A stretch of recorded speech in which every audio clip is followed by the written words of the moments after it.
Hi അസ്സലാമു അലൈക്കും. ഇന്ന് കൂന്തൽ റോസ്റ്റ് ചെയ്യുന്നത് എങ്ങനെയാണെന്ന് നോക്കാം. എന്ന് വെച്ചാൽ നമ്മൾ വള്ളത്തിലൊക്കെ കൂന്തൽ റോസ്റ്റ് വെക്കുന്നത് ഒരു പ്രത്യേക രീതിയിൽ അവരുടെ കയ്യിലുള്ളത് വെച്ചിട്ട് അവർ നല്ല ടേസ്റ്റി ആയിട്ട് ഫ്രഷ് ആയിട്ടുള്ള കൂന്തൽ വെക്കും. ഇത് 1/2 കിലോ കൂന്തലാണ്.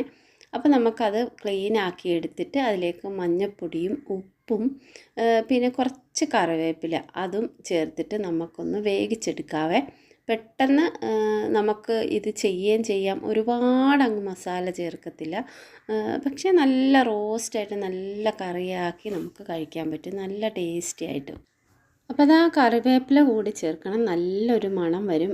കാരണം നമ്മൾ ഇത് വേവിക്കുമ്പം വേറൊരു നമുക്കൊരു ഇഷ്ടമില്ലാത്ത മണം ആകാതിരിക്കാൻ വേണ്ടി കറിവേപ്പില കൂടി അതിലേക്ക് മിക്സ് ചെയ്ത് കുക്കറിൽ കുറച്ച് വെള്ളം ഒഴിച്ചിട്ട് നമുക്ക് വേകാൻ ആവശ്യമുള്ള വെള്ളം ഒഴിച്ച് കുക്കർ അടച്ച് വേവിക്കാം.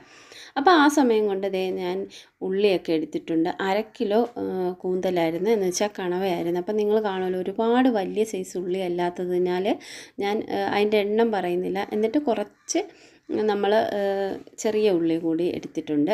അപ്പോൾ ഇതെല്ലാം കൂടെ ഞാൻ ഉള്ളിയും ഒരു ബൾബ് വെളുത്തുള്ളി, അതുപോലെ തന്നെ ചെറിയ ഒരു കഷ്ണം ഇഞ്ചി എല്ലാം കൂടെ ചേർത്ത് നമുക്ക് മിക്സിയിലൊന്ന് അടിച്ചെടുക്കാം. സവാളയും ചെറിയ ഉള്ളിയും ഇഞ്ചിയും നമ്മൾ വെളുത്തുള്ളിയും എല്ലാം കൂടി നമുക്കൊന്ന് ഒതുക്കിയെടുക്കുക എന്നൊക്കെ പറയത്തില്ലേ, ഒന്നൊന്ന് ക്രഷ് ചെയ്തെടുത്താൽ മതി. അപ്പോൾ ഒരുപാടങ്ങ് അരഞ്ഞു പോവരുത്, അതൊന്ന് ശ്രദ്ധിച്ചോണം.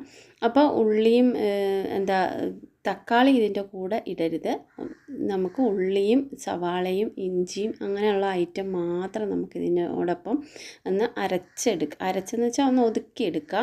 അതുപോലെ തന്നെ കറിവേപ്പില കൂടി ഞാൻ കുറച്ചൊന്ന് ഒന്ന് ഒതുക്കിയെടുക്കുമ്പം കറിവേപ്പില കൂടി അതിലേക്ക് ചേർക്കാം. നല്ലൊരു ടേസ്റ്റ് കേട്ടോ. കറിവേപ്പില എല്ലാം നമ്മൾ ഈ തോരനെല്ലാം അങ്ങനെ ഒന്ന് ഒതുക്കിയെടുത്താൽ നല്ല ടേസ്റ്റാണ്. അപ്പം ഇത് അരഞ്ഞു പോകരുത്, നമ്മളിങ്ങനെ കൊത്തി അരിഞ്ഞ പോലെ ഇരിക്കണം എല്ലാം. ഇഞ്ചിയും വെളുത്തുള്ളി എന്നാൽ നമുക്കൊന്ന് അരഞ്ഞ ആ ഒരു രീതിയിൽ ഒതുക്കിയെടുക്കുക എന്ന് പറയില്ലേ, അത്. അപ്പോൾ ഞാൻ ഇതിലേക്ക് 2-3 കറിവേപ്പില കഷ്ണവും കൂടി ഒതുക്കിയെടുത്തിട്ടുണ്ടായിരുന്നേ. അപ്പോൾ അതാ നമുക്കടുത്തത് തക്കാളി ഇല്ലേ, വലിയൊരു തക്കാളിയായിരുന്നു. അപ്പോൾ 1/2 കിലോയ്ക്ക് അത്യാവശ്യം വലിയൊരു തക്കാളി, അതും നമുക്കൊന്ന് അടിച്ചെടുക്കാം. അതിപ്പോൾ അരഞ്ഞു പോയാലും കുഴപ്പമൊന്നുമില്ല, നമുക്ക് ആ പേസ്റ്റ് ആയി കിട്ടിയാലും നല്ലത്. ഇതിലേക്ക് അങ്ങ് നല്ലപോലെ വഴറ്റുമ്പോൾ അങ്ങ് അലിഞ്ഞ് കിട്ടും. അപ്പോൾ ഇതെല്ലാം കൂടെ നമുക്ക് ഒന്ന് അടിച്ചിട്ട് നമുക്ക് ഒന്ന് വഴറ്റി എല്ലാം എടുക്കാം. അപ്പം ഞാൻ അതിനോടൊപ്പം തന്നെ നമ്മൾ ചെയ്ത ഉടനെ തന്നെ നമുക്ക് അങ്ങ് ക്ലീൻ ആക്കി എടുക്കുകയാണെങ്കിൽ അടുക്കള ഒരുപാടങ്ങ് ചീത്തയായി പോകത്തില്ല. അതുപോലെ തന്നെ മുറം വെച്ചിട്ട് നമുക്ക് എന്തെങ്കിലും അരിയാനും ഒക്കെ ഉണ്ടെങ്കിൽ നമ്മൾ പരിസരമൊക്കെ ഒരുപാട് നീറ്റാക്കാൻ സമയം വേണ്ടി വരത്തില്ല കേട്ടോ. അതൊന്ന് ശ്രദ്ധിച്ച് നിങ്ങളതൊക്കെ, എൻ്റെ ഒരു വശത്തിന് ഞാൻ പറഞ്ഞതേ ഉള്ളൂ. അപ്പോൾ അതാ ഞാൻ ഇരുമ്പിൻ്റെ ചീനിച്ചട്ടി, അതാണ് ഏറ്റവും ബെറ്റർ. ഈ റോസ്റ്റ് ചെയ്യാൻ ഏറ്റവും ബെറ്റർ ഈ ഒരു ചട്ടി ഉണ്ടെങ്കിൽ അതെടുക്കാം. അപ്പോൾ ഞാൻ അതിലേക്ക് കുറച്ച് കടുകും അതുപോലെ വറ്റൽമുളകും കറിവേപ്പിലയും കൂടെ ഇട്ട് കൊടുത്തിട്ടുണ്ട്. വെളിച്ചെണ്ണയിലാണ് ചെയ്ത് കൊടുക്കുന്നത്. അപ്പം നമ്മൾ ഒന്ന് ഒതുക്കിയില്ലേ, അതെല്ലാം കൂടെ എന്ന് വെച്ചാൽ സവാളയും ഇഞ്ചിയും വെളുത്തുള്ളിയും എല്ലാം കൂടെ നമുക്കൊന്ന് നല്ലപോലെ ഈ ഒരു കളറ് മാറുന്നിടം വരെ ഒന്ന് റോസ്റ്റ് ചെയ്തെടുക്കാം, ഒന്ന് മൊരിച്ചെടുക്കാം. അതൊരു നല്ല ടേസ്റ്റാണ്, നല്ല മണവും വരും കറിക്ക്. എന്നിട്ട് നമുക്കതിലേക്ക് മഞ്ഞൾപ്പൊടിയും അതുപോലെ തന്നെ മല്ലിപ്പൊടിയും മുളക് പൊടിയും. അപ്പോൾ മുളക് പൊടി കാശ്മീരി ചില്ലിയാണ്. നിങ്ങൾക്ക് എന്തോരം എരിവ് വേണോ, അപ്പോൾ നിങ്ങളുടെ കയ്യിൽ എരിവുള്ള മുളക് പൊടിയാണെങ്കിൽ അപ്പോൾ കുറച്ചേ എടുക്കാവുള്ളൂ. അപ്പോൾ 2 വലിയ സ്പൂൺ മുളക് പൊടി ഇട്ടിട്ടുണ്ടെങ്കിൽ ഒരു 1.5 സ്പൂൺ മല്ലിപ്പൊടി കൂടി ചേർത്തോളൂ.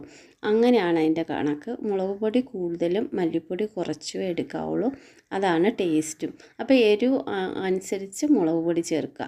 ഇതെല്ലാം വഴന്ന് ഈ മസാലയുടെ മൂത്ത മണം വരുമ്പോൾ നമുക്കതിലേക്ക് തക്കാളി അരച്ച് ഒഴിക്കാം. അപ്പോൾ തക്കാളി അങ്ങ് നന്നായിട്ട് അരഞ്ഞു പോയാലും ഒന്ന് ക്രഷ് ചെയ്തെടുത്താലും കുഴപ്പമില്ല, രണ്ടും നല്ല ടേസ്റ്റ് തന്നെയാണ്. അപ്പോൾ പെട്ടെന്ന് ഉണ്ടാക്കാൻ പറ്റിയതും രുചികരവുമായ നല്ലൊരു കണവ റോസ്റ്റാണ്, അല്ലെങ്കിൽ കൂന്തൽ റോസ്റ്റാണ്. ഓരോ സ്ഥലത്ത് ഓരോ പേരല്ലേ പറയുന്നത്.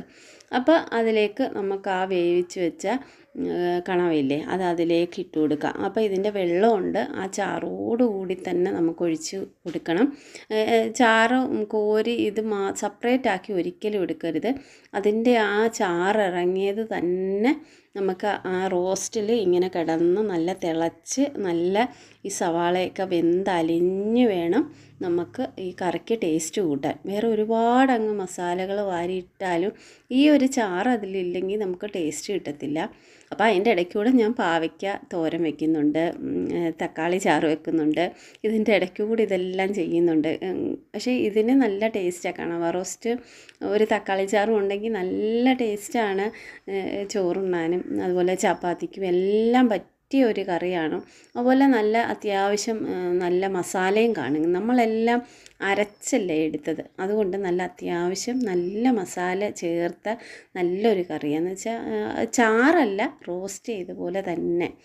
അപ്പോൾ ഈ ചാനൽ കാണുന്ന എല്ലാവരും ഒന്ന് സബ്സ്ക്രൈബ് ചെയ്ത് സപ്പോർട്ട് ചെയ്യണം കേട്ടോ. എല്ലാവരും ഒന്ന് ഷെയർ ചെയ്തു എന്നെ ഒന്ന് സപ്പോർട്ട് ചെയ്യണം. അപ്പോൾ ദാ നല്ല വെള്ളമെല്ലാം വറ്റി അതിലേക്ക് ഉപ്പും പുളിയും എരിവും ഒക്കെ പിടിച്ച് കഴിയുമ്പോഴത്തേക്കിന് നമുക്കതിലേക്ക് മസാല ചേർത്ത് കൊടുക്കാം. ഇറച്ചി മസാല പൗഡറില്ലേ സാധാ നമ്മൾ ബീഫിനൊക്കെ ചേർക്കുന്ന ആ ഒരു പൗഡർ ഇട്ട് കൊടുക്കാം. എൻ്റെ കയ്യിൽ റീംസ്ഡേയിൽ കിടപ്പുണ്ട് ഞാനെങ്ങനെ മസാല പൊടിക്കുന്നതെന്ന്. അപ്പോൾ അത് പോയി നിങ്ങൾ കണ്ടാൽ ആ ഒരു മസാല ആ ഒരു ടേസ്റ്റിൽ നിങ്ങൾക്ക് ഉണ്ടാക്കാം. അടിപൊളി മസാലയാണ്. അപ്പോൾ അതിലേക്ക് ഞാനുണ്ടല്ലോ ഒരു ചെറിയൊരു കഷ്ണം കറുവാപ്പട്ട ഇട്ട് കൊടുത്തിട്ടുണ്ട്, തേങ്ങാപ്പാൽ ഒഴിച്ചു കൊടുത്തിട്ടുണ്ട്. തേങ്ങാപ്പാൽ ഒഴിക്കുന്നതെന്ന് വെച്ചാൽ ആ മുളക് പൊടിയുടെ കുത്തലൊന്നും ഉണ്ടാവാതിരിക്കാൻ തേങ്ങാപ്പാൽ ഒഴിക്കുമ്പോൾ ഒന്നുകൂടെ ടേസ്റ്റാണ്. അത് വേണമെങ്കിൽ ഒഴിച്ചാൽ മതി. നമ്മുടെ നാടൻ കറി ഇപ്പോൾ ഇവിടെ സെറ്റായിട്ടുണ്ട്. തേങ്ങാപ്പാൽ ഒഴിച്ചു, മസാലപ്പൊടിയും കൂടെ ചേർത്തു, അടിപൊളിയായിട്ട് വെന്ത് റോസ്റ്റായിട്ട് നമ്മൾ എടുത്തിട്ടുണ്ട്. അപ്പോൾ എല്ലാവരും ഈ ഒരു റെസിപ്പിയിലൊന്ന് ഉണ്ടാക്കി നോക്കൂ. ഇതിപ്പോൾ ചപ്പാത്തിക്കും ചോറിനും എല്ലാം കൂട്ടാൻ പറ്റിയ അടിപൊളി ഒരു കണവ റോസ്റ്റാണ്. അപ്പോൾ ഈ കറുവാപ്പട്ട ഒരു ശകലം ഒരു ചെറിയൊരു പീസ് അതിലേക്ക് ഇട്ട് കൊടുക്കുമ്പോൾ നല്ലൊരു ടേസ്റ്റാണ് കേട്ടോ. അതും എല്ലാവരും ഒന്ന് ശ്രദ്ധിച്ചോണം. കുരുമുളക് ഞാനിതിൽ ചേർത്തിട്ടില്ല. കുരുമുളക് ചേർത്ത കണവ റോസ്റ്റിൻ്റെ ഒരു റെസിപ്പി ഞാനിതിൽ ഇട്ട് കൊടുത്തിട്ടുണ്ട്. ഇത് വള്ളത്തിലൊക്കെ നമ്മൾ വെക്കത്തില്ലേ, നമ്മൾ ഹൗസ് ബോട്ടിലും ഒക്കെ വെക്കുന്ന ആ ഒരു ടേസ്റ്റിലാണ് ഞാനിതിൽ കണവ റോസ്റ്റ് ചെയ്ത് വെച്ചിരിക്കുന്നത്. അപ്പോൾ അതാ ഞാനെല്ലാം കോരി ബൗളിലേക്ക് വെക്കുകയാണ്. കാരണം ഇരുമ്പ് ചീനിച്ചട്ടിയിൽ എന്ത് കുക്ക് ചെയ്താലും അപ്പം തന്നെ മാറ്റിക്കോണം. കുക്കിങ് കഴിഞ്ഞ ഉടനെ തന്നെ നമ്മൾ സർവിങ് ബൗളിലേക്കോ വേറെ ഏതെങ്കിലും ഒരു പാത്രത്തിലേക്ക് മാറ്റിയേക്കണം. കാരണം ഇരുമ്പ് ചീനിച്ചട്ടിയിലിരുന്ന അയൺ കണ്ടൻറ്റ് കൂടിയിട്ട് എല്ലാം കറുത്ത് പോകും. അപ്പോൾ അതൊന്ന് ശ്രദ്ധിച്ചോണം. ഞാൻ എപ്പോഴും അതൊന്ന് ഫോളോ ചെയ്യാറുണ്ട്. അപ്പം ഞാൻ ഉച്ചയ്ക്ക് കഴിക്കാനുള്ള പാത്രത്തിലേക്ക് തന്നെ മാറ്റിയിരിക്കുകയാണ്. അതുപോലെ തംബ്നെയിൽ എടുക്കാനും പെട്ടെന്ന് നല്ല ഫോട്ടോസൊക്കെ കിട്ടുമെന്നും പറഞ്ഞ് ഞാൻ അങ്ങനെ തന്നെ മാറ്റിയതാണ്. അപ്പോൾ എല്ലാവരും ഉണ്ടാക്കി നോക്കുമല്ലോ. Okay, thank you. അസ്സലാമു അലൈക്കും വറഹ്മത്തുള്ളാഹി.